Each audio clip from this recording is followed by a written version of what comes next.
I'll tell you later. All right. Here we go. Welcome back to Winning the Division, episode number 75. I am your co-host, Ryan Smith, alongside former NFL tight end Ben Troupe, who played his ball in the NFL for the Titans, for the Raiders, playing tonight on Monday Night Football against the Cowboys and for the Buccaneers. Ben, we've got some headlines in the National Football League. I figured we'd start there before we get into our players of the week.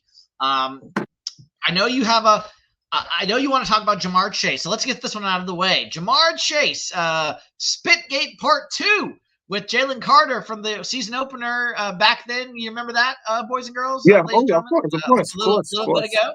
That was season opener. And now Jamar Chase denies that he spit at Jalen Ramsey, who ended up getting ejected in that game with the Steelers and Bengals.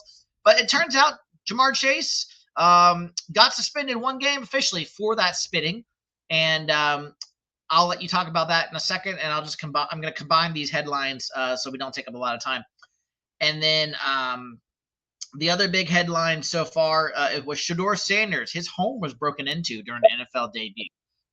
So those are the first two headlines for the season. I'm going to start with Shedeur first. This I know I don't want to say if this was last year or 2 years ago. Patrick Mahomes and Travis Kelce and those guys' homes got broken into. Now you talk about Shedeur Sanders. I don't know if these are all are these isolated incidents or this is the same people or persons or group. I don't know. Joe Burrow was also among them as well. Yeah. I don't know. You don't speculate, but Shedeur, man, take the proper precautions. If you got to move, if you got to get more security, because this is ridiculous. That he said, let me say this: it's ridiculous for anybody to get their house broken into, not just because of celebrities. I don't want to make this a celebrity thing, but Shedeur, take care of yourself, take care of your well-being, and you are a high-profile individual. Whether you just got the chance to play in the second half or not, just be careful out there. Jamar Chase, Smitty, I am getting sick and tired of these players spitting on another player and then blatantly lying about it. Like we just own up to it. I mean, here's the thing.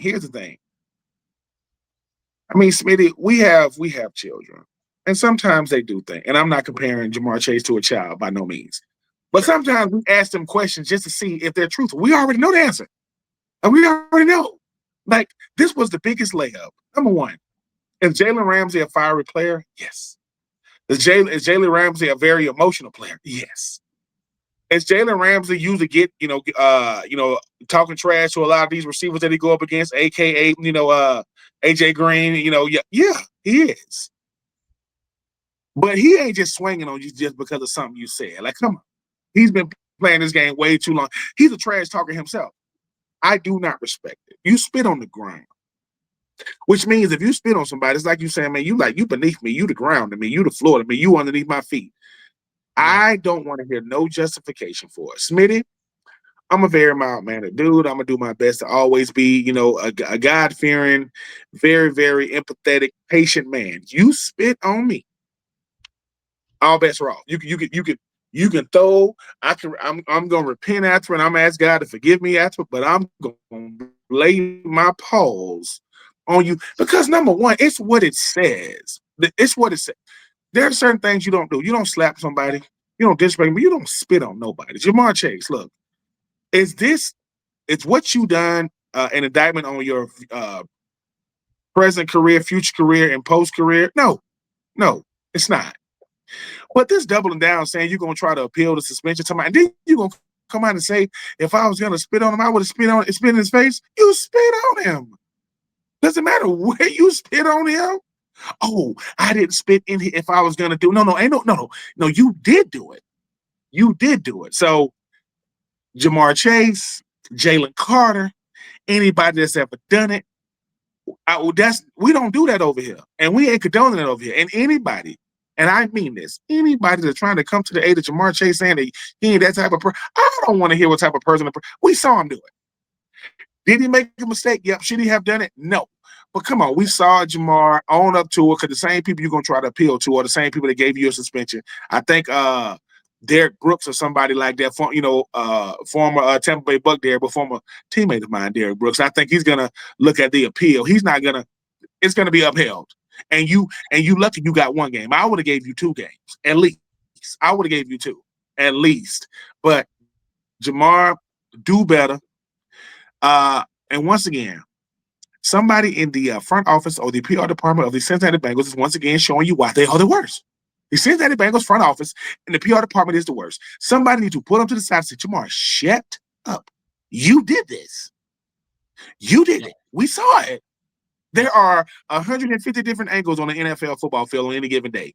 So whether you are Jamar Chase spitting on Jalen Ramsey or you are a police officer in the tunnel pushing players, we can see you. We will have time to go into that, but yes, that was Texas A&M, South Carolina. From the SEC. Craziness. We'll keep it going really quickly. 2 kicker news. Commanders cut kicker Matt Gay after 2 missed kicks in their loss, signing Jake Moody, former 49ers kicker and now former Bears kicker off the Bears practice squad.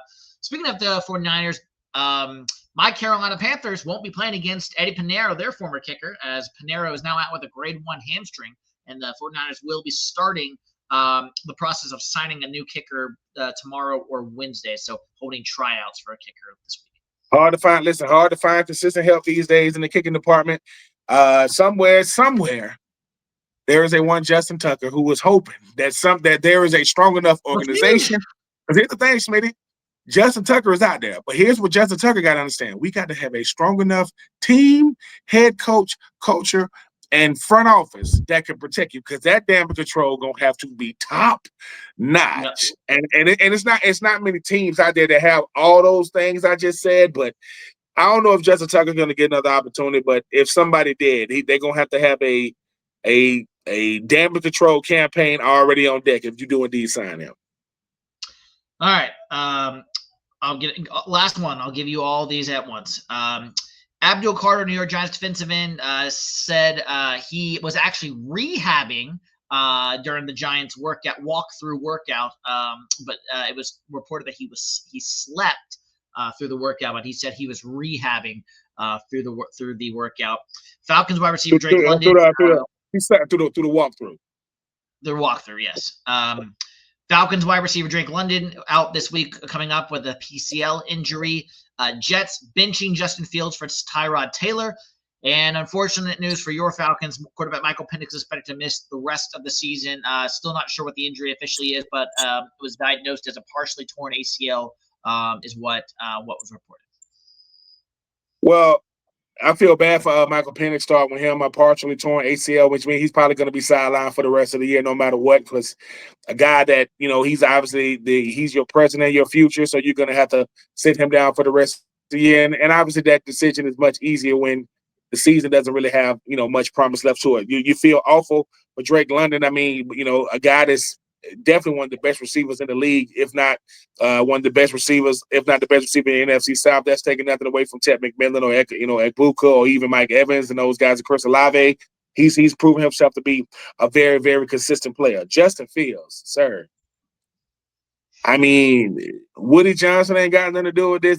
This is all Aaron Glenn. This is what you put on tape, and it has been hard to watch, extremely hard to watch. So for a guy like Justin Fields to be in this position where he's getting benched for Tyrod Taylor, this is a part of the league. This is a part of being a part of the National Football League. It stinks, but I think he got $30 or $40 million guaranteed to go to the Jets. So I think he'll be all right.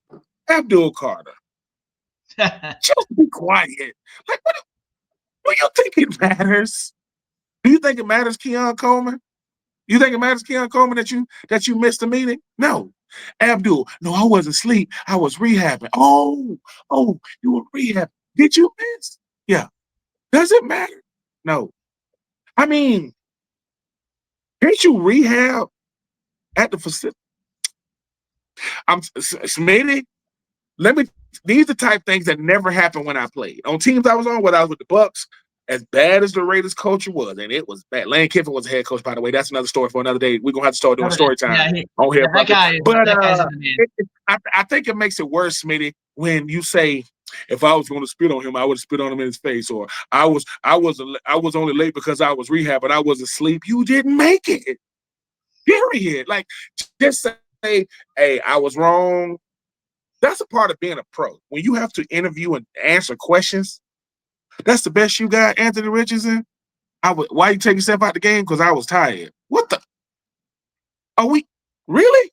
So, Abdul Carter, listen, once again, just like I said, when it comes to Jamar Chase, this is not an indictment on you. It just get your priorities straight. I mean, because the only time we've heard about you, Abdul, is you missing a walkthrough. We don't see you much on Sundays. We ain't seeing you much out there. So, and I know you're a rookie, and I ain't trying to come at you. I'm just saying, make plays, not headlines. Just a little free nuggets for you, sir. And now we'll transition to our normal segment, players and not players of the week. And let me get my notes up here. All right. There we go. All right. So call me a homer this week. I will start, but you know where I'm going with this. Bryce Young is my player of the week, breaking Cam Newton's franchise record in yards in a game, 448 yards, 31 of 45, 3 touchdowns against your Atlanta Falcons.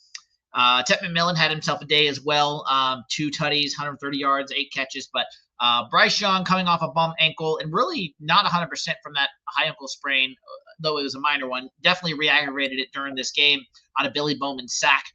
Left the game and missed 1 kickoff, essentially, and that was it. And Bryce, I'm just gonna, I'll save this for the Panthers Falcons analysis, but Bryce Young showed what he can do when given time in the pocket and being able to really be point guard and out of the spread shotgun formation do what he does best. And Ken Ellis was able to make that happen this week for my Panthers and getting that record to 6-5 overall. Very impressive by Bryce Young. Easily his best game as a professional football player. Not just this year, not down the stretch last year. Total of all of his games combined started in the NFL. This was easily his best, in my opinion, in the NFL this season. My not team of the week, and I could have got a lot of different directions here. I mean, the usual suspects actually played pretty well this week. So give me the Los Angeles Chargers. Woof. This does not happen to a Jim Harbaugh team normally. 35-6 lost to the Jaguars in Jacksonville. I know it was a cross-country flight, but my goodness, the Chargers were not ready to play at all. Justin Herbert, 10 of 18, 1 interception, 0 touchdowns, 81 yards passing. Woof. Not a lot going for the Los Angeles Chargers from a team standpoint. So they are my not team of the week. And then my not player of the week, we actually already discussed, so I'll go and let you go. It was Jamar Chase with the spinning. Like, just you can't do that, Jamar, and you're going to get suspended as a result. We already talked about that. And so Jamar Chase is my not player of the week with his stupidity in Spitgate Part 2. I got 3 players of the week. I got 3. Number 1, Josh Allen. 3 touchdowns passing, 3 touchdowns rushing. No Keon Coleman. No problem. And guess what, Keon Coleman? You know what I should let you know? You better get yourself together, brother, because the train going to keep moving. And here's another thing, Keon. We're watching you before the game. I know you was dancing before the game, enjoying yourself. I know you get to still enjoy yourself, but just be mindful. My number 2, Darnell Washington. Just listen to me. Be careful. Be careful. That's a big tight end moving.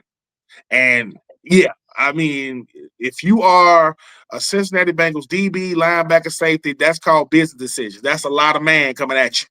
And they got ugly on that side. He didn't have nowhere else to go. Number 1, he was running that fast. Once he turned upfield, that's it. I don't got no juke moves. I'm coming right at you. I'm a bull in the China shop. And I'm happy for Darnell Washington. Wasn't Jonnu Smith. Wasn't Pat Frymuth. It was big Darnell Washington. And my number 3 is Bryce Young for so many reasons. So many reasons. Bryce Young, got a hurt ankle. I saw him when he walked in his post game press conference. He was kind of limping a little bit.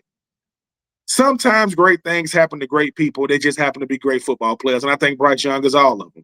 Bryce Young is never going to say anything derogatory. He's never going to say anything negative. He's never going to try to come at his teammates or his coaches.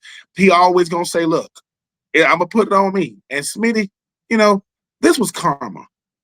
Smitty, I'm surprised you didn't know what really went on Sunday.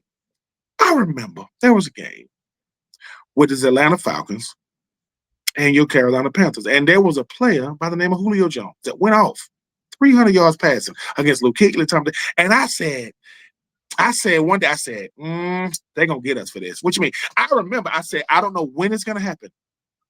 But Carolina and Atlanta, which me and you appreciate, it's such an underappreciated rivalry. People don't appreciate it like they should. Listen, all of us, let me say this. Both the Saints, this is the only time I'm gonna give Saints praise. The Saints, Carolina, as well as Atlanta, we all come together to beat the evil empire, the Bucks. We all coming together to try to bring them down. I get that part because I can't stand the Saints. But Bryce Young, I kept saying this, Smitty. I go, if Coach Canales is aggressive, which he was, if they push the ball down the field, which they did, I said it's gonna come down to a last second drive, and I see y'all beating us. Now I didn't see Bryce doing this. Bryce was not good. He was excellent. And Tremble, let me tell you something. Last year's season finale in Atlanta. Let me tell you something, Tremble. Let me tell you something. I can't help but laugh when he was saying, "Hey man, I can run a 4.5. I run a 4.5. Like y'all don't know, I'm pretty fast." Now, when you go back to the tape with Tremble, took it for about 50. So however long he took it. Number 35 for Atlanta. I'm not even gonna call your name. I know where you're going. We can see that. That's not even football. What you do? You close your eyes. I'm just speculating. I'm pretty sure your eyes wide open. You had no plans of hitting anybody, and you didn't. And you didn't hit nobody. But shout out to Bryce Young. I'm gonna say this to every Carolina Panther fan that can hear me. Y'all better appreciate Bryce, not just for what he did on Sunday. When people ask, how good can Bryce Young be? Regardless of who it was against, that's how good he can be. With a number one receiver being a rookie and your number two receiver actually, Robin came to play. Xavier Legette. Robin came to play. But shout out to Bryce Young. I'm happy for him. Wish it didn't happen against my Falcons. Bryce Young could have went for 500 yards passing. He almost did, but it didn't come without any level of adversity having to deal with that ankle. He tough as nails, Smitty. To be as small as he is tough. Because some of the throws he was making, he was getting belted in that pocket. He was getting hit, and he stood right there and took it. So shout out to him, man. Y'all, that post game locker room, them boys in there loving life. Because 6-5 after 11 games, a lot of teams would take that, especially the team that just got beat by Carolina. But shout out to Bryce. And did you have any not players for teams of the week, or are you just going with players? My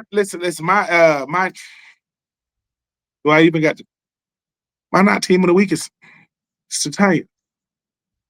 It's the Titans again. No, Smitty. Smitty. They could have won. They could have won. And it's precious. They could have won. But you know who my not team of the week is again? Is I'm getting sick of them.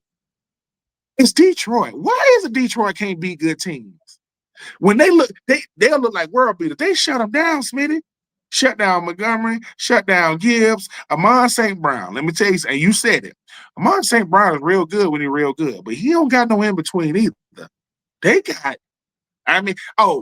was the worst defensive PI ever. But let me say this.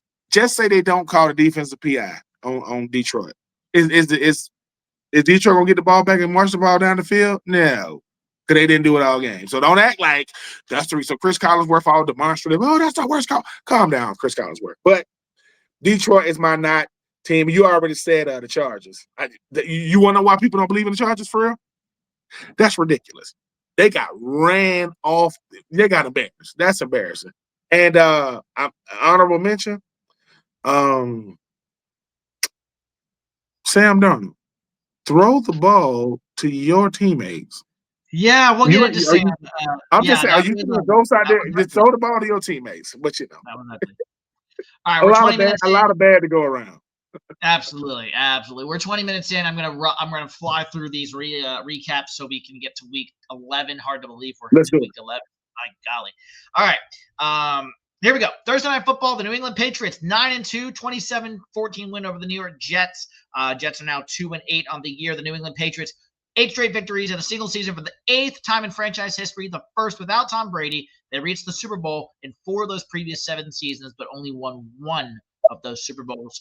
I do not see the New England Patriots making the Super Bowl this year, despite how impressive they've been. That schedule is very easy. I'll get off my soapbox now. But no, regardless, New England Patriots 9-2. Drake May. This 25 or 34, 281 yards, 1 touchdown. But this was all about one young man, Travion Henderson, 19 rushes, 62 yards, 2 touchdowns. Also had 5 catches, 31 yards, and a touchdown. I'm gonna tell you what makes this team scary. Drake May, and I believe it's where I don't think he cares about fame. I don't think he cares about stats. I don't think he cares about praise. I think he cares about winning. And that's what it seems. He seems very, very humble in his post-game press conference, doesn't really want to take any praise. Smitty, your most dangerous team in the AFC is the Patriots. Why? Because they're doing it with young players. You got some veterans sprinkled in there, right? With Stephon Diggs and different guys. I get it. But they're doing it with young players at key positions, at running back, at quarterback, and they're getting it done, and they're getting it done impressively. You know who don't want to see them? Oh, I guarantee you Buffalo ain't looking forward to playing them again. They got to do it. They ain't looking forward to them. But shout out, and once again, when people say why did Justin Fields get benched, I know he ain't got 15 to 26, 160 yards and 1 touchdown. Now his receivers did not help him. They were dropping a lot of footballs, but I think they move on from Justin Fields because Aaron Glenn is trying to have something to build on going into 2026. And right now, it ain't much to go off of. There is no rhythm. There is no consistency. There is no pulse right now with the New York Football Jets. But this is all about Drake May and company, man. Shout out to listen, Tennessee. What's that coach y'all used to have? He was really, really good, and you let him go. Oh, that was Mike. I know we'll get to the Titans. You had him, and I told you, Smitty. Mike Vrabel is not he's a first year coach with New England. He's not a first year head coach. He's been coaching for a while. He just with New England the first year. So people should not be surprised at what they're doing in year 1 under Vrabel. The last international game is in the books. The Miami Dolphins get to 4-7 with a 16-13 win in overtime over the Washington Commanders. Commanders now 3-8, playing a game without Jaden Daniels. Marcus Mariota's last-second interception was the reason the Dolphins were able to walk off them. Jordan Brooks led the Dolphins with 20 tackles. Sunday was Brooks' second game this year with at least 16 tackles, making him the first Miami player with at least 2 games of 16-plus tackles since Hall of Famer Zach Thomas back in 2006. I'm going to say what's most impressive about this game is the fact that Dolphins, no GM, haven't lost sense. Got rid of your GM and haven't lost sense. I will say this about Tua. Tua, 14 to 20, 107 yards, no touchdowns, no picks. Tua. Dude, what do you be talking about these post-game press conferences? Like, what are you talking about? Like, it's like you just start venting. And I get it, man. I'm not in the league. You probably got a lot of pressure on you. But I have been very impressed with Mike McDaniels keeping everything together. You get rid of Jalen Phillips, right? You talk about a guy like Tyreek Hill. He hasn't been there for a long time. You get rid of Jalen Ramsey and Jonnu Smith before the season. You know, Darren Waller, I mean, he came and went. You know, that was much to do about nothing. Mike McDaniels, I give you a lot of credit. Stephen Ross stuck with you and they got rid of the GM. That's why he's the owner, and that's why we over here doing content. Not saying Stephen Ross is a good owner. Let me just say that. I'm not saying you're a good owner. I'm not.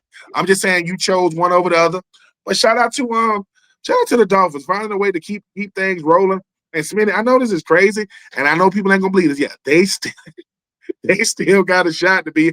I'm not saying they're going to no playoffs, but I'm saying there's something to say about winning, and they are winning. And as far as the Commanders go, no one's really talking about it. Dan Quinn, y'all falling off a cliff. The Commanders, Hard to it's win without bad. your quarterback, and the It defense. is. And Old guys like Bobby Wagner are getting old in the tooth now. He's I 35. mean, yeah, Bobby Wagner. But listen, Bobby Wagner made a big time goal line stand. I mean, he's still out there getting it done. But outside of the Commanders getting a new stadium coming soon, and other than that, it ain't. Marcus Mariota gonna give you all he got, but no. I mean, I don't know what Scary Terry is. I don't know if he heard or whatever. But Zach Ertz still find a way to get it done. But yeah, shout out to the Dolphins, man, finding a way to get some big wins. I get all my Dolphins coverage from Omar Kelly. Omar be going back and forth with these fans like crazy. But shout out to the Dolphins. Let's go ahead and get this one out of the way, Ben, for you. My Carolina Panthers, 30-27 over the Atlanta Falcons in overtime. Ryan Fitzgerald, 28-yard field goal gets it done. Panthers 6-5 on the year. Falcons now 3-7. We talked about Michael Penix. We talked about Drake London. Bryce Young's 448 passing yards, not only a career high, but best in franchise history, as I said, topping Cam Newton's second career outing back in 2011. B.J. Robinson, though, did have 104 yards carrying on 2 touchdowns for the Falcons in the first half, gaining 98 yards in both scores, 20 carries outside the tackles. So, Ben, I will let you take the reign here. I know you talked a little bit about the Penix and the London news, but I'll just give, as a Panther guy, I'll just give you my 2 cents, and I will be recording an episode of Inside the Vault recap show for the Panthers Falcons game here after winning the division, so you can go and listen to that for a little more detail that I'm going to go into right now. But I think I read something today that Ben, this is what I've come to. Bryce is either really franchise quarterback good, like today was franchise quarterback good, or he's been really bad. So he's been maddeningly inconsistent. So somewhere in there, Bryce has got to pick a lane. Where are you going to be franchise quarterback good, or are you going to be like maddeningly bad? Like what is the key to Bryce unlocking that consistency? Because what I said earlier, I see spread formation shotgun instead of the center is where Bryce can cook, be the point guard, distributor with the football. 9 different receivers on that opening drive touchdown for the Panthers in this game against Atlanta. And that's where I think, and with a running game and defense, Bryce can have that success. But until he proves consistently that he can do it, not just against the Falcons, but at other teams. And I say that just because he's done it against the Falcons. We know he's done that, despite the Falcons' defense this year is a lot better. So, yes, that's good, obviously. But he needs to do it consistently against other teams besides the Falcons. So, thoughts on how that can be accomplished for Bryce going forward and how he can make that a reality? Because, like I said, it just seems like we get franchise quarterback really good or backup in the league very bad. There's not a lot of in between there, if that makes sense. Ted McMillan 8 for 130 and 2 touchdowns. Xavier get 4 for 83 and a touchdown. So you got 3 touchdowns from your number 1 and number 2. That's gonna help every week. That's gonna help every single week.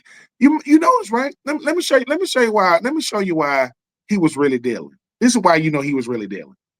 People thought, let me tell you what the Falcons thought. And they did something right. It just didn't work in their favor. They said, we're gonna take Dowdle and Chuba away. We're gonna take them away. And they did.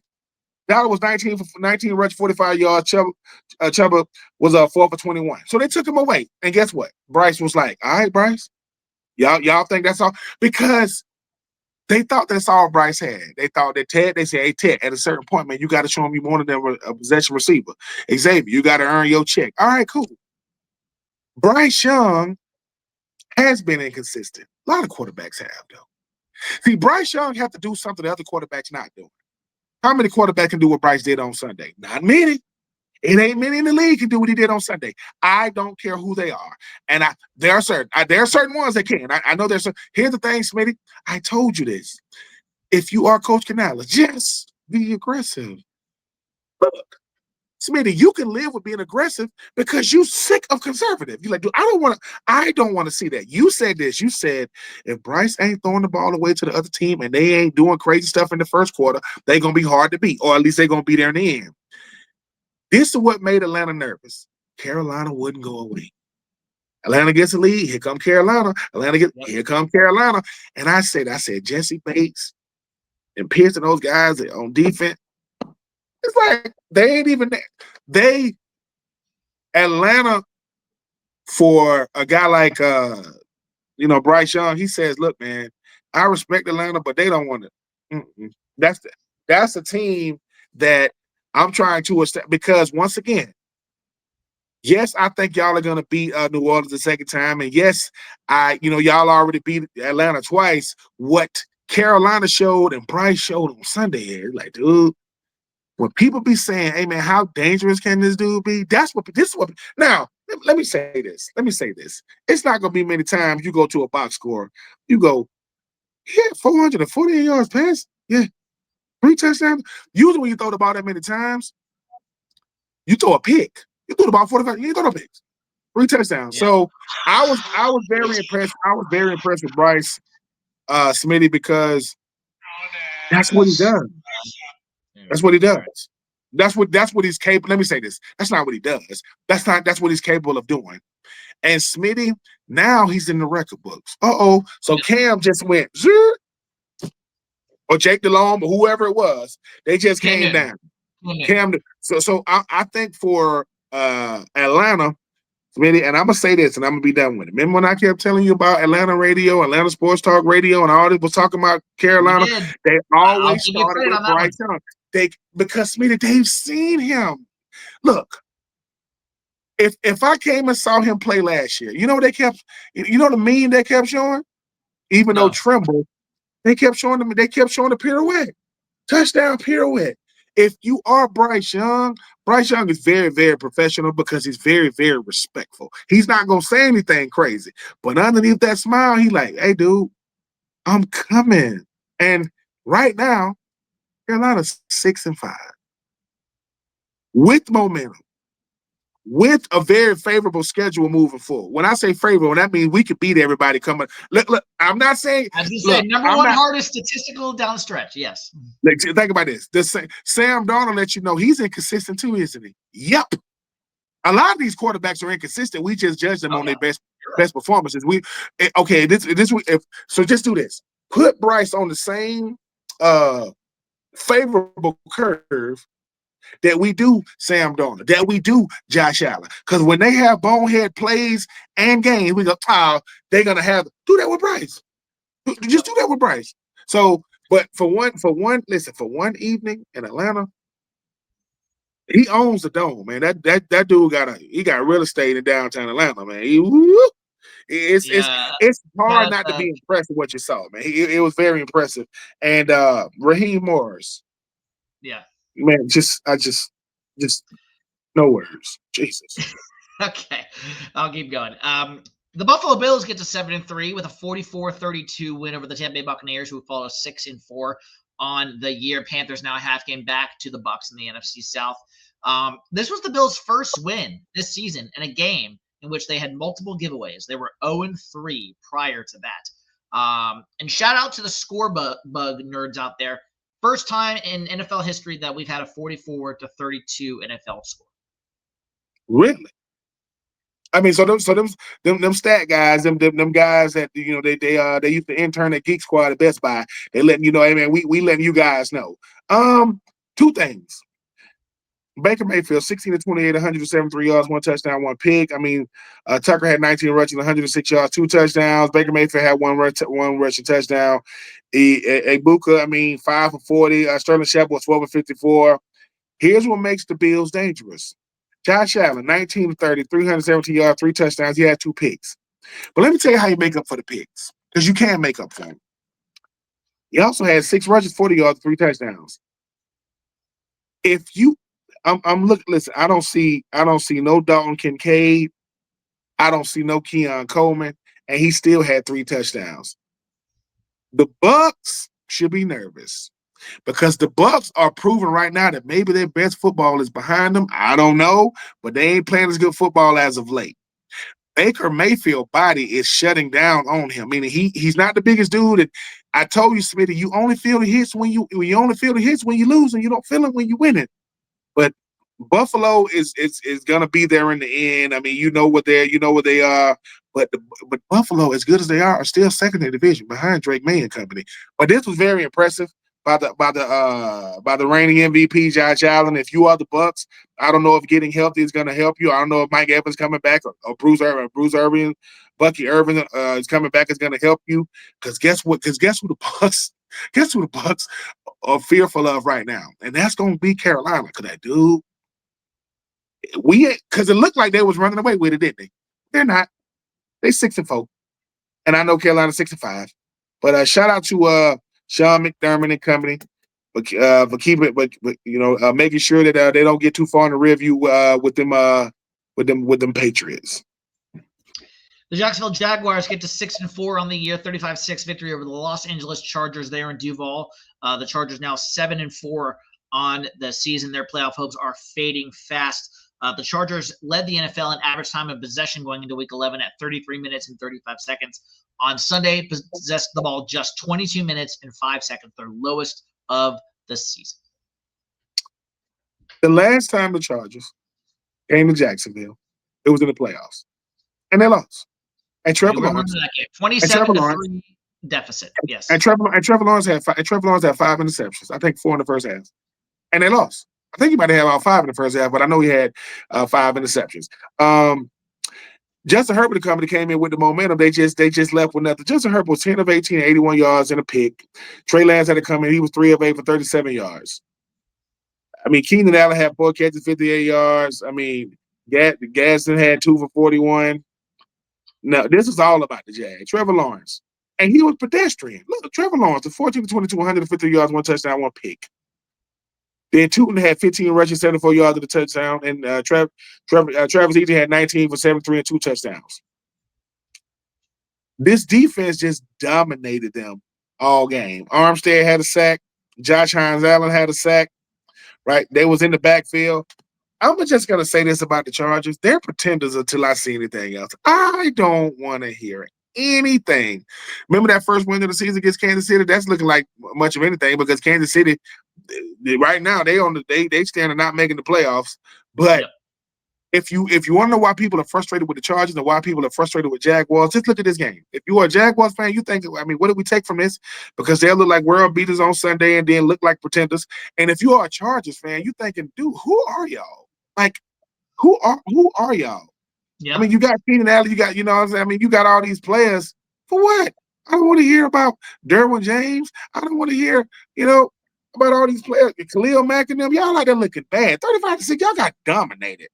But shout out to them Duval Jaguars, man, finding a way to get back into the win column. Let's go to Minnesota, where the Bears hold on to a 19-17 victory to get to 7-3 on the year. Minnesota falling to 4-6. Cairo Santos hitting a 54-yard field goal against the Vikings Sunday. His 24th make of 50-plus yards with the Bears, pushing them past legendary kicker Robbie Gould for the most in franchise history. J.J. McCarthy, 15-32, 150 yards, 1 touchdown, 2 picks. Aaron Jones had 16 for 70.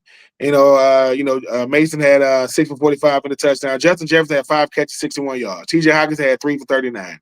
Now, you come over here to Caleb Williams. He was 16 for 32, 193 yards, no picks. DeAndre Swift was 21 of 90. And then you talk about I can't even say his name.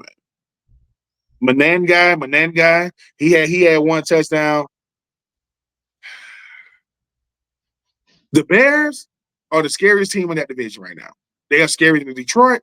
They are scarier than Minnesota because they just beat them, right? And they're scarier than Green Bay because Caleb Williams is finding a way to play within the confines of the system. He ain't doing too much.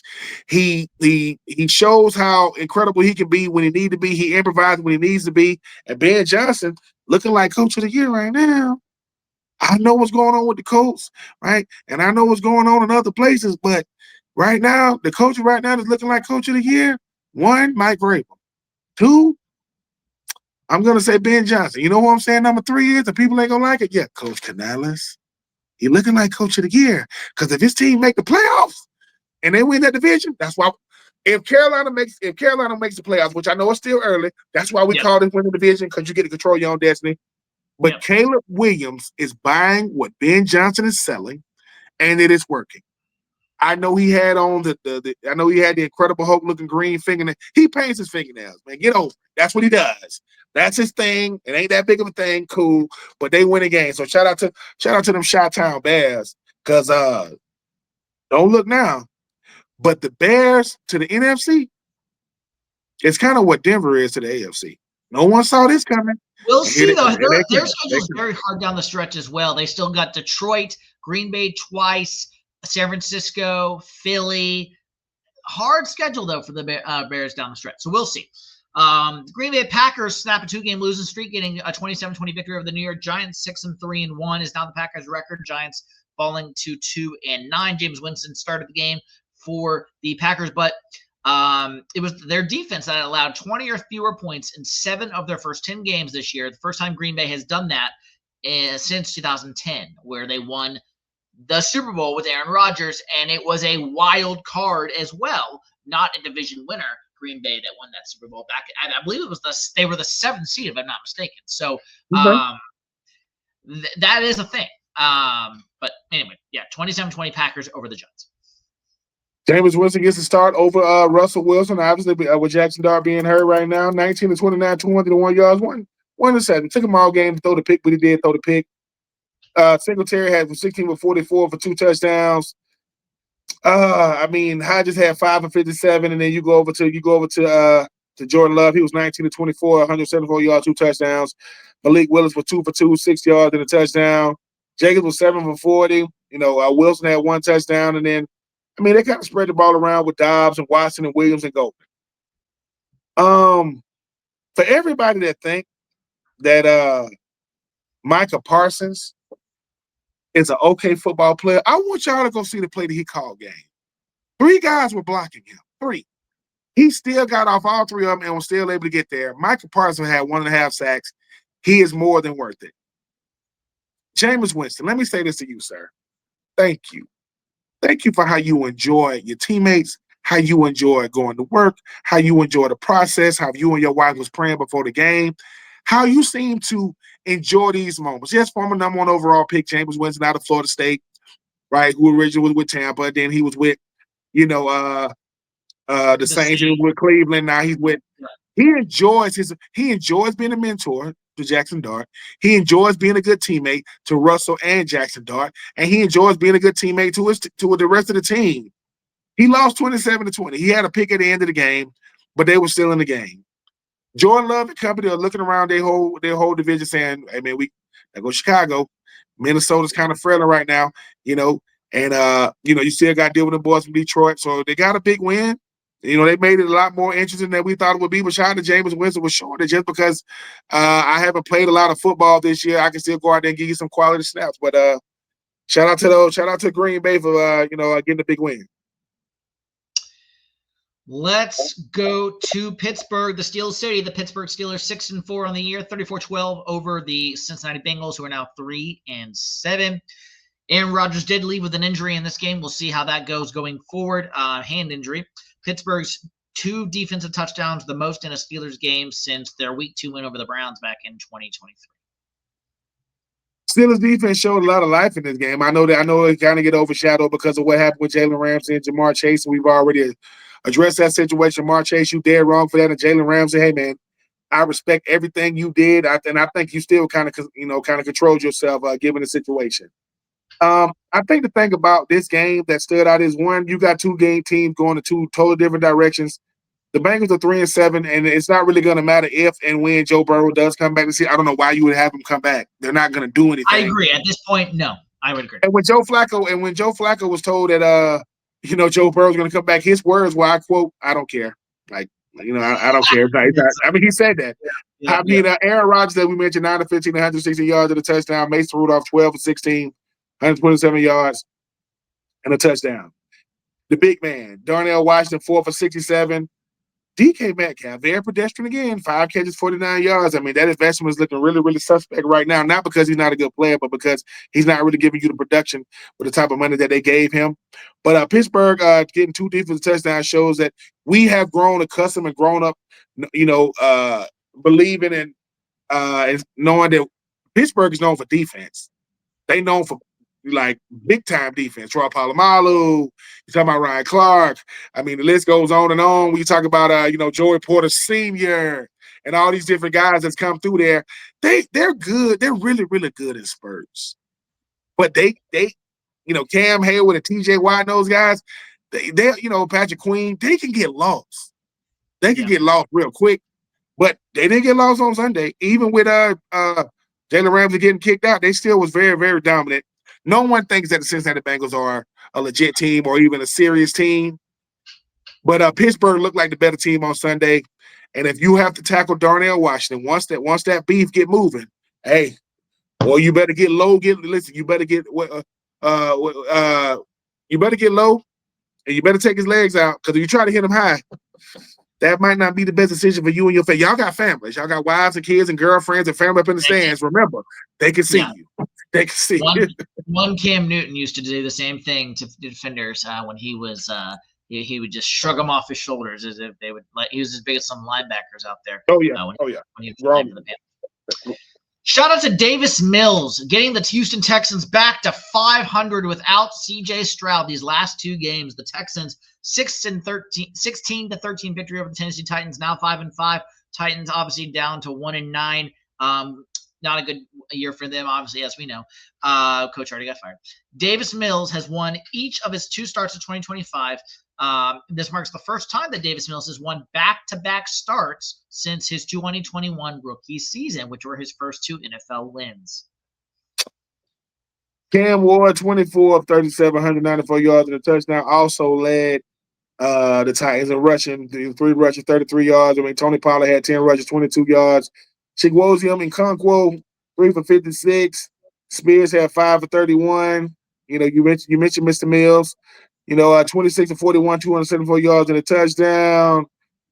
Collins, Nico Collins has been 9 for 92 and a touchdown, very consistent. I mean, Jay Higgins, 4 for 55. This came down to one team has a coacher, the other team don't even got a coach. And that's what the game looked like. It looked like Cam Ward be running for his life trying to fix it. If I have to, I don't want to hear about how much he has to improvise. If I got to improvise every other play, that means that the plays ain't working. I know Coach McCoy is an interim. He's not going to be around after this year, but you are the coach. Go out there and call plays. Jeffrey Simmons, their star defensive tackle, just very, very frustrated. He's like, look, man, I'm tired of doing this every week. We are NFL players. They pay us to go out there and get it done, and we're not getting it done. I don't want to hear this because we got a rookie. Okay, so we got a rookie. All right. That means we can't win because we got a rookie? No, that just means we're not winning because we're not helping the rookie around us. So the Titans are staring at the number 1 overall pick. It's either going to be them or the Jets. Right now, I will put my money on the Titans, and I don't think the Titans play the Jets. And if they did, I would pick the Jets, even if Justin Fields was the freaking quarterback. But the Titans, it's just hard to watch them because Cam Ward giving you all he got. And I'm not saying the team quit. I'm just saying the team don't play together. There is no continuity. There is no consistency at all. But the Texans are scratching the clawing themselves back into this thing. I think they're might come up short of the end, but they've made their season. They've turned their season around really, really quickly. And Mr. Mills is showing why the backup quarterback got to be he got to be a key contributor if and when he does have his number called. And Mr. Mills he's answered the bell twice now. Let's go to Arizona. The San Francisco 49ers 41-22 victory goes to 7-4 overall. The Cardinals with Jacoby Brissett starting in place of Kyler Murray down to 3-7. Jacoby Brissett, though, had himself a day. 47 completions, a new single-game NFL record, breaking Jared Goff's and Drew Bledsoe's record. The season marks of 45. Ben Roethlisberger had 47 in 2020 in a wild-card loss to the Browns. Brissett, the first ever player to attempt 50-plus passes with an 80-plus completion percentage. Now, I will say a lot of that did come in garbage time when they were out of the game at that point. But and as I said earlier, the game did not come without injuries for the 49ers. Eddie Pinheiro out with a grade 1 hamstring. And Taj Bethune, their starting outside linebacker in place of Fred Warner, who's been out obviously for the year with a broken ankle, high ankle sprain for Bethune, their inside linebacker. So the 49ers are continuing to have a season from where when it comes to these injuries. Something you were talking about before last week. You said my Carolina Panthers, man, they're going to end up playing against Brock Purdy, the only team in the NFC South to have to play against Brock Purdy. Brock Purdy looked good, 19-26, 200 yards, 3 touchdowns. Christian McCaffrey does 13 rushes, 81 yards, 2 touchdowns. He also had 5 catches, 40 yards of the touchdown. So he accounted for 3 touchdowns. Where George Kittle doing George Kittle things, 6 catches, 67 yards, 2 touchdowns. Juwan Jennings 5 for 54. Ricky Pearsall had 1 catch for no yards, which I don't even know how you do that. But Jacoby Brissett played his best game of his career, but it was all for naught. 47 to 57, 450 yards, 2 touchdowns, 2 interceptions. This Arizona Cardinals team had a lot of promise before the season started, and then the season started, and then they turned into the Cardinals again. I mean, Wilson had 15 catches for 185 yards, 15 catches, 185 yards, in a blowout loss. I mean, Trey McBride is my favorite tight end right now. 10 catches, 115 yards of the touchdown. That ref that called on sportsmanlike conduct against Trey McBride. What's on the sideline? How? What do you do? Like, I'm running. I'm excited. I'm enthusiastic. I'm still trying to show life on a lifeless, dead team right now. Refs, y'all got to do better. And yeah, y'all can't find me. You can't find me on Wednesday. I can talk as much trash as y'all want to. What you going to find? What you going to get? In the words of Rocky, sue me for what? Anyway, shout out to Ricky Pearsall and the 49ers. They find a way to keep getting it done. I know the Rams or the Clouds of division, the Seahawks, they, 1 foot in, 1 foot out. Dare I say, the 49ers are still keeping pace with all these injuries. Fred Warner gone. A lot of guys was injured. Now they coming back.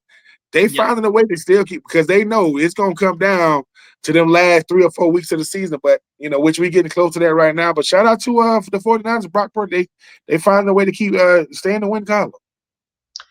And it was speaking of the NFC West compadres, the Los Angeles Rams 21-19 victory over the Seattle Seahawks, getting to 8-2 overall. The Seahawks fall to 7-3. Jason Myers 68-yard field goal wide right, as that was hard to believe would have been the game winner despite Sam Darnold's 4 interceptions on the day.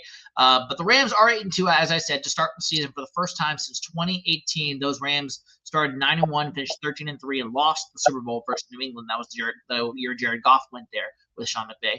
Rams have appeared in the Super Bowl 3 of their previous 4 seasons when they started at 8-2 or better. Sean McVay might be doing his best coaching of his career right now, but I'm gonna start with the other side first. Sam Darnold, 29-44, 279 yards, 4 picks. I know that Ernest Jones, star middle linebacker for the Seattle Seahawks, said to anybody that got something to say about Sam Darnold, he said "F you." He I'm not gonna use those words on him, but I'm like, well, Ernest, anybody that got something to say about Sam Darnold, they can see. They saw what he did. They're judging on what he did, not everything he's done. We're talking about the current game, not all the games. Yeah. Walker had 16-67 in the touchdown. Jackson Smith and Nick, he does what he does, 9 catches, 105 yards. But then it's all about the Rams. Matthew Stafford, 15-28, 130 yards, 2 touchdowns. K. Will, 12 rushes, 91 yards in the touchdown. Puka Nacua, 7 for 75. Devontae Adams had 1 catch for 1 yard, 1 touchdown. Find a way to still be impactful, even though he wasn't. I don't know what his health is really like for him right now, because I think he kind of tweaked something the week before. But we said that the Rams were going to be a team as long as they got Matthew Stafford and company and Puka Nacua and those guys and Sean McVay calling the plays, they're going to be hard to beat. This is one game for Sam Darnold. You hope it doesn't have a trickle-down effect. You hope that it was one bad game and he could move on from it, but this was an ugly game. Sam, I am Darnold. Still believe in you, sir, but throw the ball to the guys wearing your team colors, not the other team colors. The Cleveland Browns put up a good fight, but 23-16 L to the Baltimore Ravens, who are now 6-5 on the year. Cleveland now 2-8. Shedeur Sanders making his first appearance with coming in relief for Dylan Gabriel, who ended up getting into concussion protocol. Derrick Henry, 103 yards on 18 carries, but it was Myles Garrett, though, despite the loss, 4 sacks on Sunday, the first player since sacks were tracked as an official statistic in 1982 to post 14-plus sacks in 5 straight seasons. He's also the fourth player since 1982 to have 2 games with 4-plus sacks in a single season, joining Chandler Jones, the minister, Reggie White, and Carl Mecklenburg as well. I should know maybe who Carl Mecklenburg is based on this stat, but I do not. Hey, I do not either. I mean, as you mentioned, Dylan Gabriel started the game 7-10, 68 yards, and Shedeur Sanders came in 4 for 16, 47 yards, and a pick. I mean, this game was, I don't know what's going on with Lamar Jackson, though. I mean, Lamar Jackson was 14 25, 193 yards. He had 2 picks. You mentioned Derrick Henry, 18 rushes, 103 yards. The play of the game was the fake tush push. Did you see that with Mark Andrews? I did. I was going to let you bring that up. Yeah, that was amazing. I mean, fake tush push. I mean, one rush, 35 yards at a touch. I mean, he was picking them up and putting them down. Zay Flowers led our receivers with three catches, 78 yards, and Mark Andrews also had 3 for 32. This was an ugly game by the Ravens. Lamar Jackson in particular. Like, Lamar Jackson has looked okay. He hasn't really looked like himself. I know he's still trying to get his feet under him as far as like coming off the injury. I think that the only reason why the Ravens won this game is because they playing the Browns. If they play a team that's even halfway they lose this game. But because you're dealing with not 1 but 2, so a rookie came in for a rookie. So and Shedeur, I appreciate your professionalism after the game, trying to say all the right things. He was saying things like, I don't want my teammate Dylan Gabriel going out there not feeling confident. For those people saying that why he's just not getting first string snaps, if you're not a starter at quarterback, if you're not a starter at most positions in football, you don't get first team snaps. Right? You don't get first team snaps. You better know what the first team does when you get in there. But the only quarterback that gets first team snaps during the week is the starter. The backup might get some snaps, but I'm trying to get ready for the next team. So for everybody got something to say about Shedeur not getting first team snaps, backups at quarterback don't get first team snaps. I know you're asking, so what does the backup do? He's the help quarterback for the other team. So he's the other quarterback. Yeah. So Shedeur was being Lamar Jackson all week. So it's fine. But Shedeur, I think you handled it the best way you could. The Cleveland Browns offensive line is atrocious. It is woo. And Myles Garrett. But their defense is Super Bowl worthy. Yeah, it's hard to put in words how dynamic of a player Myles Garrett. He was built in a lab. Myles Garrett to me is he's like a Julius Pepper type. He looked like a freaking mutant, and you cannot. When he decides to put his mind to it, you can't stop him. He does what he wants when he wants. The Denver Broncos put the Kansas City Chiefs to 500, 5-5 on the year with a 22-19 victory in Broncos country. Still undefeated at home are the Denver Broncos. 9-2 on the year the Broncos are. And it was, as I said, 6-0 at home. The Broncos are tied for the best in the NFL with the Colts. The Broncos blitzed Patrick Mahomes 14 times, generating 7 pressures, which was 50% of the time, and recorded 3 sacks. The Kansas City Chiefs dominance is over. The Kansas City Chiefs intimidation factor is over. Because teams are going to catch up to you. I don't care what team you are, whether it's Father Time or just circumstance. Patrick Mahomes, 29-45, 276 yards, 1 touchdown, 1 pick. Hunt was 13 rushing, 59 yards and a touchdown. Travis Kelce, 9 catch, 91 yards and a touchdown. I think he broke the franchise record for most touchdowns in Kansas City Chiefs history. But this all about the Broncos, who are 9-2. Bo Nix, 24-37, 295 yards. R.J. Harper was 0 for 1. R.J. Harper also had 11 rushes, 30 yards. I think the thing, T. Franklin had 4 for 84. P. Bryant had 5 for 82. The thing about this Broncos team, they're finding a way to play really, really good football, and no one's really talking about it because they're not the usual suspect. They're not Kansas City. They're not the Chargers, right? But they are the class of the NFC West right now. They are. I don't know if Patrick Mahomes and company either going to make the playoffs. The Chargers just showed y'all they are freaking pretenders. The Raiders can't beat nobody. And now you got the class of the entire division. Bo Nix had a better year statistically last year than then Jaden Daniels, and he also made the playoffs. People talk Jaden Daniels outside of injury was having a second year slump. Now Bo Nix showed why Russell Wilson was an anomaly when he was with the Denver Broncos because he didn't play well. The same Russell Wilson that's benched right now for Jameis Winston. Bo Nix is finding a way to get it done, man, and they get it done the Broncos way 9-2. They are, like I said, I know it's all about the Buffalo Bills, but look no further than the Denver Broncos, who are more than good to win it all. They are more than good to win this whole thing. Not saying they will, but they got a shot. And then on Sunday Night Football, the Philadelphia Eagles emerged with a 16-9 victory there in Philadelphia, Lincoln Financial. The Eagles now 8-2 on the year. Lions 6-4. The Eagles have won consecutive games despite scoring fewer than 20 points in each game for the first time since Week 14 and 15 of 2004. That year, they lost in the Super Bowl to the Patriots, finishing that year 13-3. But Ben, as we were talking before we came on, that was not PI last night, as Chris Collinsworth said there on that last play. Lions would have gotten the ball back. Based on how the Lions were playing, I don't know if they would have tied the ball game anyway, but we'll never know. I'm not going to get myself fined about the NFL on my podcast, but that was an awful call, though, as Richard. It was. Don't look now, but the Eagles' defense is really, really good.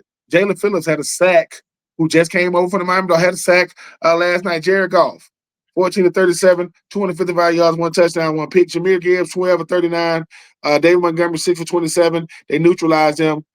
Gibbs had 5 for 107. Williams had 4 for 88. Amon-Ra Brown, 2 for 42.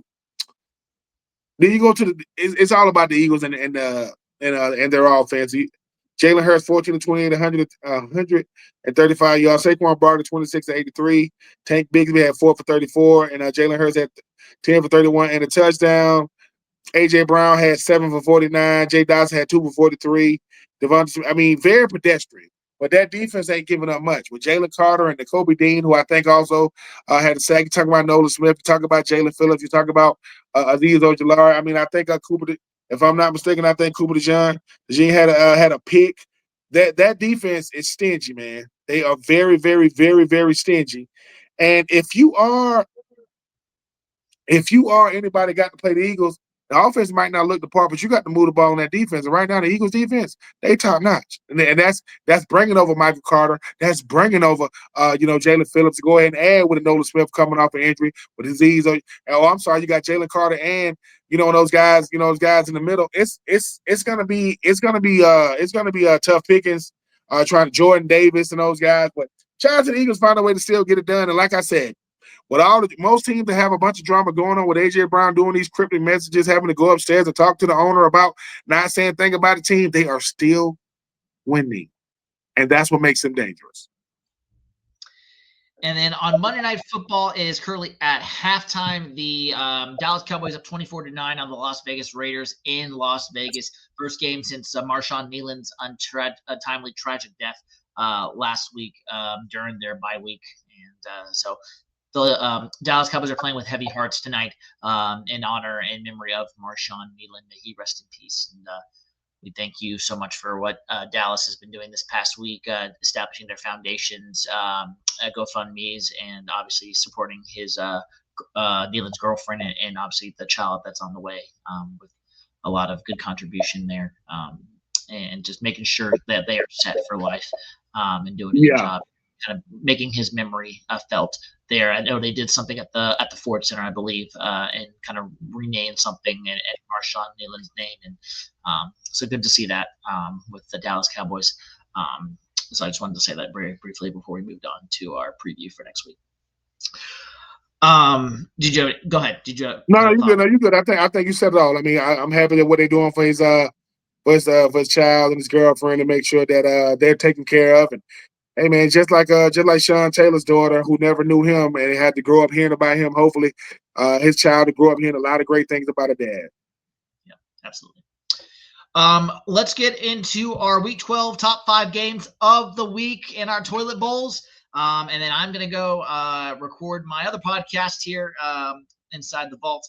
Again, Carolina Panthers podcast. Check that out if you are a Panthers fan. My top 5 games of the week for week number 12. Here we go. My number 5 on this list is going to be the Thursday night game, Bills-Texans. I could have rated this a little higher, but so that's the first game of the week, Bills-Texans. Texans getting over 500. They are playing at home. Buffalo's defense can definitely be had. Josh Allen and the Bills need to keep pace with the New England Patriots in that division. My number 4 on this list, Colts-Chiefs. They're in Arrowhead. Colts coming off a bye week. Can the Chiefs get back over 500 with a home victory over those Colts? My number 3 on this list, Steelers-Bears in Chicago, a very critical AFC NFC matchup. Steelers may or may not have Aaron Rodgers, Caleb Williams and company. The schedule starts to get harder. Pittsburgh's that first bigger stepped opponent that they're going to be playing there at Soldier Field. My number 2 on this list, that would be Panthers 49ers Monday Night Football, the Christian McCaffrey revenge game, as I like to call it for us Panther fans who know him very well. Hopefully he doesn't run too bad on us. Panthers 49ers Monday Night Football in prime time. Very, very pivotal game in the NFC. 49ers number the 7 seed overall right now. Panthers number 9 overall seed in that playoff chase. And then Buccaneers Rams, my number 1 Sunday Night Football in LA. Absolutely fantastic Sunday Night Football game between the Bucs and Rams on tilt. And then my toilet bowl of the week, Ben, it's do I have to say it? It's Browns Raiders. Whoever has to watch that in Vegas next week, God bless them. Browns Raiders is my toilet bowl. Man, I like yours. I mean, my number 5, I'm gonna go for 5. My number 5 is Atlanta, New Orleans. Not because it's a good game, because if Atlanta loses New Orleans, Raheem Morris is done. Atlanta loses New Orleans, he's done. There is no comeback from that. I don't want to hear no great team starts, great leadership, and then I don't want to hear the motivational speeches. I want you to find a way to get it done. My number 4 is Philly and Dallas. The rematch. Jalen Carter didn't get a chance to see your first game because you've been on deck. So now I get to see Philly and Dallas. Always a good game, always a good rivalry. My number 3, Tampa Bay at the Rams. Tampa Bay needs a win bad. I don't think they get one against the Rams. I mean, when those East Coast teams got to go way to the West, that usually good for the West Coast team, not good for the East Coast teams. Man, my number 2, you said the Indy and Kansas City. Indy got to prove that they can get back to their winning ways. The Kansas City, I mean, they scratching the claw just to stay relevant right now to stay in the playoff race. I think it's going to be a really, really good game. And my number 1 is Pittsburgh, Chicago. I think Caleb Williams is going to see what he's really made of going up against a Pittsburgh team that's coming off 2 touchdowns on defense, and they want to try to rattle this second-year guy. And my toilet bowl is different than your toilet bowl. Somebody going to have to see this. Seattle at Tennessee. This could get ugly. I almost said that one, but yeah. This could get ugly quick. Yeah. This could get ugly quick. Now, the Jets do play Baltimore. I mean, Tyrod Taylor, who used to play for the Ravens. I mean, it's good. But anybody that play for the Titans, you got that's good money that you got to pay for this. But Jacksonville does play Arizona. And the only reason why Jacksonville might lose the game because they got to go way out there to Arizona. But I'm going to go Titans, Seattle. That's a long flight. That's a long flight from Seattle to Tennessee. They get the, Sam Darnold, he'll throw the ball to Jackson Smith and Nick, but he'll get back, and to Noah Fan to come, and he'll get back to his winning ways, and they'll get back on the plane to get back to the Pacific Northwest. But yeah, my toilet bowl is any team that have to play the Titans because we play good money for our cable, and we have to watch through this monstrosity. Real quick, I wanted to do this as we left, and I know I got to go, so I'm going to make this very quick. Don't hold us to these. This is just kind of our mid-season check-in. I'm going to call it here. Ben, really fast, we're going to just rattle these off. No, just first guess that comes to your mind because I didn't prepare you for this, and I'm doing this kind of off the cuff. Let's do our mid-season awards here at the end of in the division. Not playoffs, Super Bowls, nothing like that. I'm talking about like just awards. So like a Rookie of the Year. Here we go. So Player of the Year, that's MVP, all that stuff. Okay. Here we go. MVP, if I had a vote right now, it would be Matthew Stafford. That is my vote right now based on if I had a vote, that would be Matthew Stafford is mine. Who would you say is yours? Drake May. Drake May, okay. Coach of the Year, I'm going to go with Shane Steichen in the Colts. There are a lot of candidates for this, but Shane Steichen is doing wonders with Daniel Jones in that offense. Coach of the Year right now, Mike Vrabel. Right now, yeah. Yeah, I mean, I wouldn't argue. I mean, first year coach. I mean, yeah. I had a lot of first year coach. Yeah, New England. Yeah, Yeah, and yeah. I could have chosen Drake May too, but I have a soft spot for Matthew Stafford. Offensive Player of the Year, Jonathan Taylor. I think he's doing so much. I'm sorry. I take my MVP vote back. Jonathan Taylor is my MVP vote. Drake May will be my Offensive Player of the Year. So Drake May, Offensive Player of the Year. Jonathan Taylor, MVP. My bad, J. Taylor. My bad, Jonathan Taylor. Yep. Defensive Player of the Year, I got Myles Garrett. Yeah, Myles Garrett. He's in the class all by himself right now. Yeah, it is. It won Myles Garrett. Yes. Comeback Player of the Year, Christian McCaffrey. Oh man, yeah, man. Comeback Player of the Year. For me right now, I know it's get Stephon Diggs. Like what he's doing. Okay. Like he's doing. All right. Christian McCaffrey has to be your number 2, though. I mean, he missed all of last year. Yeah, yeah. I mean, C-Mac is just he out of this world good, man. He's just stupid good. Hope y'all beat him. Well, if we hold him to less than 100 yards rushing, I think we have a chance. Offensive Rookie of the Year. I'm going to go with I want to go with Ted McMillan, but based on the stats right now and just he's been more consistent throughout the year, I'm going to go with Emeka Egbuka for the Bucs. Ted McMillan. I think it is Ted. I think the thing about it is that Rookie of the Year is less to do about what you've done individually and how much you are helping your team. You take Ted McMillan off that team, they're a totally different team. I think the Bucs can win without Emeka. I think he's benefited from having guys like Mike Evans, but I think it is Ted right now. I think it is. All right. Defensive Player of the Year, I've got Carson Schweschinger, linebacker from the Cleveland Browns. Defensive rookies you talking about defensive rookies of the year? Yeah. I don't even know. The ones that I had pulled up were Carson Schweschinger for the Browns, Abdul Carter for the Giants, Nick Immanwori for the Seahawks. I'm gonna go with Nick Immanwori for the Seahawks because I don't know what Abdul Carter. How many sacks does Abdul Carter even have this year? I am not 100% sure on that one. I don't think it's a lot. I want to say it's like 3, maybe. I'll check his stats right now, Mr. Carter. Hey, Mr. Carter. Hello. Tell me where you been. Mr. Carter on the year has a half of a sack. Yep, there you go. But yeah, based on this, Carson Schweschinger, Abdul Carter, Nick Immanwori are the 3 candidates that are the highest with the best chance to win. Jalen Walker is also on this list as well for your Falcons. Okay, let me see what Jalen might be a bright spot for me, but don't get me. Jalen Walker stats. He got 4 sacks.